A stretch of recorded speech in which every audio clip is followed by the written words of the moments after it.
Assalamualaikum warahmatullahi wabarakatuh. Perkenalkan, nama saya Dewi Sekarsiyani. Di sini saya akan mempresentasikan tugas mata kuliah Legal Drafting dengan judul Asas Pemberlakuan Peraturan Perundang-undangan dan Teori Perundang-undangan dengan dosen Ibu Oktavia Deva Lucia Dwi Anggraini, Sarjana Hukum Islam, Magister Ekonomi Syariah. Asas pemberlakuan peraturan perundang-undangan. Asas pemberlakuan peraturan perundang-undangan adalah prinsip-prinsip dasar yang menjadi pedoman dalam pembentukan dan penerapan hukum di suatu negara. Di Indonesia, asas ini diatur dalam Undang-Undang Nomor 12 Tahun 2011 tentang pembentukan peraturan perundang-undangan. Pembentukan peraturan perundang-undangan adalah proses pembuatan peraturan perundang-undangan yang pada dasarnya dimulai dari perencanaan, persiapan, teknik penyusunan, perumusan, pembahasan, pengesahan, pengundangan, dan penyebarluasan. Berikut adalah beberapa asas pemberlakuan peraturan perundang-undangan. Yang pertama, asas kejelasan tujuan adalah asas yang bermakna setiap pembentukan peraturan perundang-undangan harus mempunyai tujuan yang jelas yang hendak dicapai. Yang kedua, asas kelembagaan atau pejabat pembentuk yang tepat adalah asas yang bermakna setiap jenis peraturan perundang-undangan harus dibuat oleh lembaga negara atau pejabat pembentuk perundang-undangan yang berwenang. Yang ketiga, asas kesesuaian antara jenis, hierarki, dan materi muatan adalah peraturan harus sesuai dengan jenis dan tingkatan dalam hierarki perundang-undangan serta memuat materi yang sesuai.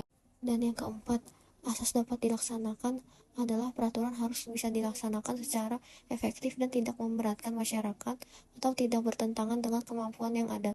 Teori perundang-undangan.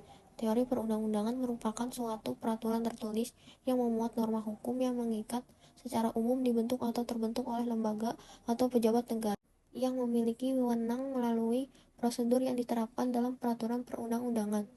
Berikut adalah beberapa teori utama dalam perundang-undangan. Yang pertama, teori kedaulatan rakyat. Teori ini menyatakan bahwa sumber kekuasaan pembentukan hukum adalah rakyat. Dalam konteks ini, perundang-undangan harus mencerminkan aspirasi dan kehendak rakyat sebagai pemegang kedaulatan. Yang kedua, teori kedaulatan hukum. Menurut teori ini, hukum memiliki posisi tertinggi dalam sistem pemerintahan. Semua pihak, termasuk pemerintah, harus tunduk pada hukum. Yang ketiga, teori hierarki peraturan perundang-undangan. Dalam teori ini, peraturan perundang-undangan memiliki tingkatan hierarkis yang diatur dalam peraturan tertinggi hingga yang terendah, seperti tercantum dalam Undang-Undang Nomor 12 Tahun 2011 di Indonesia. Yang keempat, teori kepastian hukum. Teori ini menekankan pentingnya kejelasan dan kepastian dalam peraturan perundang-undangan agar masyarakat dapat memahami hak dan kewajiban mereka. Dan yang kelima, teori keseimbangan hukum. Teori ini mengajarkan bahwa perundang-undangan harus seimbang antara hak dan kewajiban masyarakat, serta antara kepentingan individu dan kepentingan umum. Dan yang keenam, teori penafsiran hukum. Teori ini menyoroti pentingnya interpretasi hukum, terutama untuk memahami maksud dan tujuan peraturan perundang-undangan.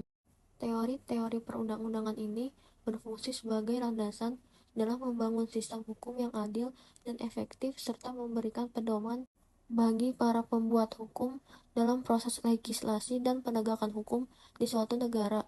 Sekian presentasi dari saya, kurang lebihnya mohon maaf. Wassalamualaikum warahmatullahi wabarakatuh.